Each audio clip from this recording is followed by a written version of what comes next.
Welcome to Mornstead, a prominent region within the vast and sprawling world of Lords of the Fallen.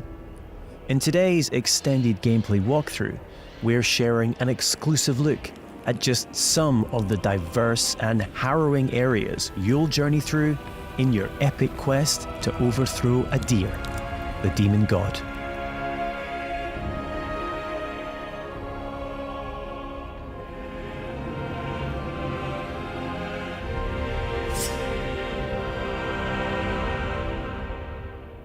This is Skyrest Bridge.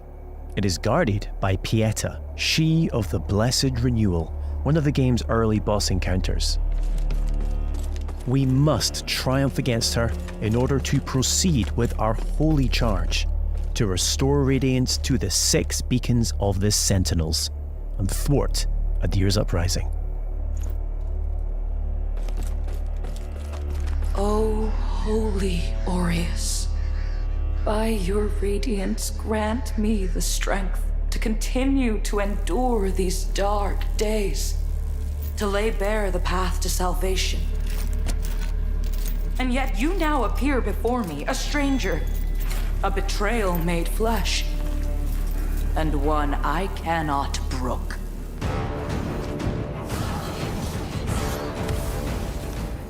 Melee, magic, and ranged abilities are seamlessly interwoven. Alongside standard attacks, you can choose between catalysts, bows, crossbows, or throwables, mapping up to 4 additional magic or range skills to your controller for immediate access. This rapidly speeds up combat and reduces the need to swap between options. As with many of the imposing bosses you'll encounter, Pieta has 2 very distinct stages.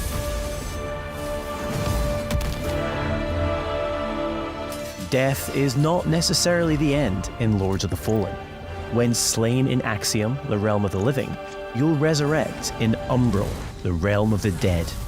We now have one final chance to survive.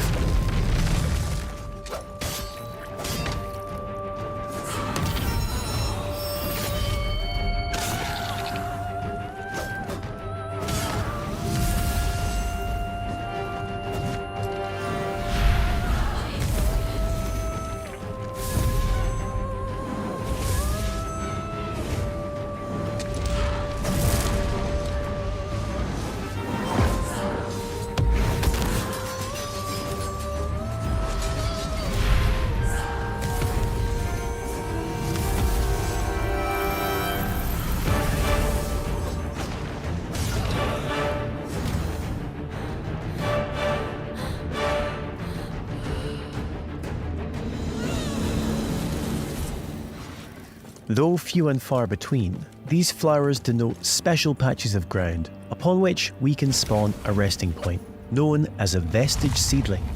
These come at a significant resource cost, however, and we can only spawn 1 at a time. The realms of Axiom and Umbral exist in parallel. Each world features its own unique pathways, enemies, characters, and, of course, treasures. We can now use this crafted vestige to return to Axiom.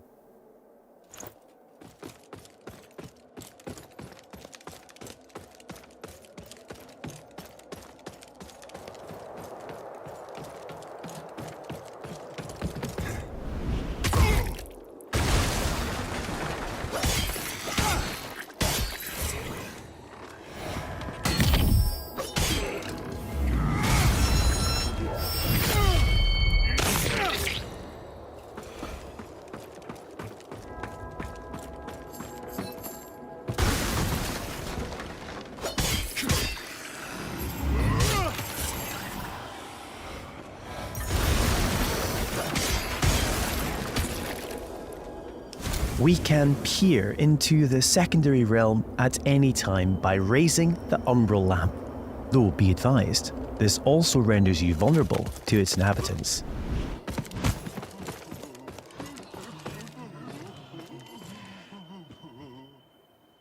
We will now use the lamp to cross over to Umbral, though doing so will consume 1 of our 2 lives, and it isn't so easy to return to the world of the living.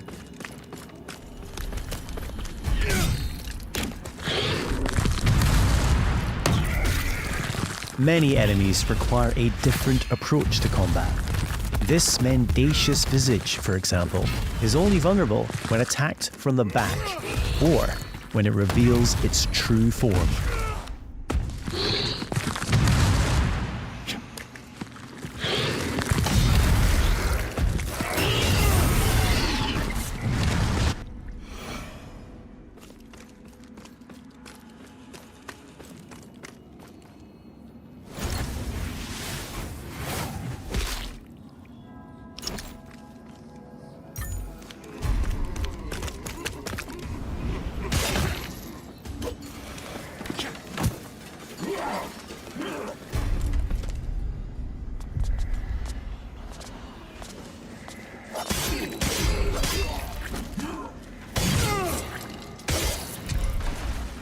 You'll also come across permanent vestiges on your travels. As well as using these to return to Axiom, you can also level up your stats at these locations.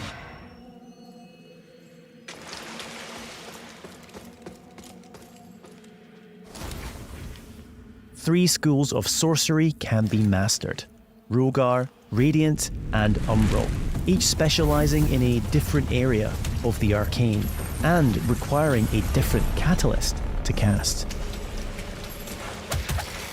Our current build is adept in Rogar, characterized by devastating pyromantic attacks.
An age-old borough built into the very cliff face, Pilgrim's Perch typifies the verticality of Moonstead. There are myriad pathways stretching both above and below, with hidden areas, treasures, and NPCs all awaiting discovery.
As a lamp bearer, all players are equipped with a devastating ability, the Soul Flay. By using one of a limited number of soul charges, we are able to extract the very soul of an enemy, ready to inflict significant damage.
The Soul Flay ability can also be used to manipulate the very environment when in Umbral.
We now find ourselves in Lower Calrath, an ever-burning district renowned for its displays of barbarity.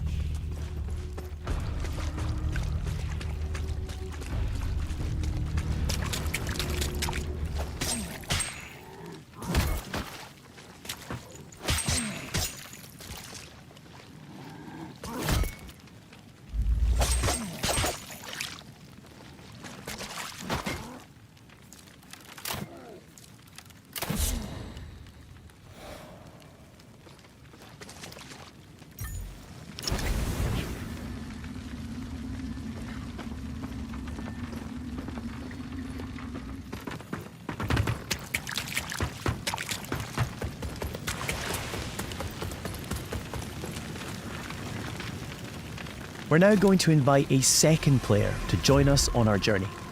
This is easily achieved at any of the vestiges. You can choose to fight alongside a friend or a randomly selected player. Either way, your co-op companion will remain at your side for as long as you or they choose. As a Radiant Sorcerer, our ally is able to buff either character with various enhancements.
It appears our way is blocked by an umbral entity. We will need to track its tendrils in order to locate and expel the source of its power.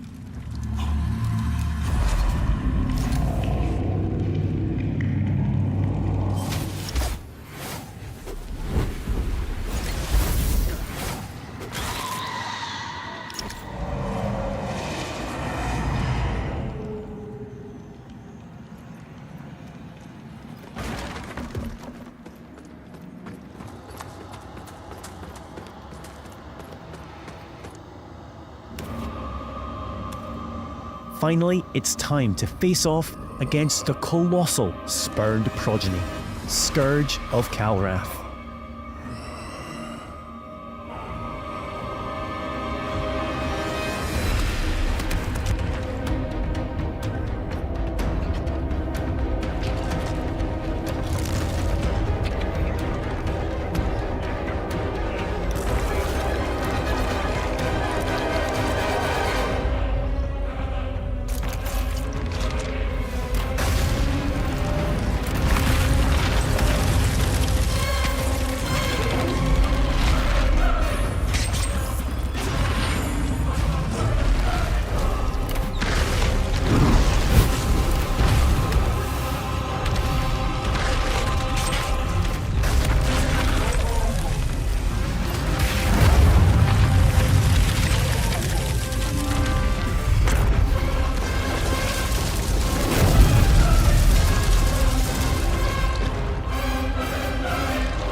The lands of Mornstead await you.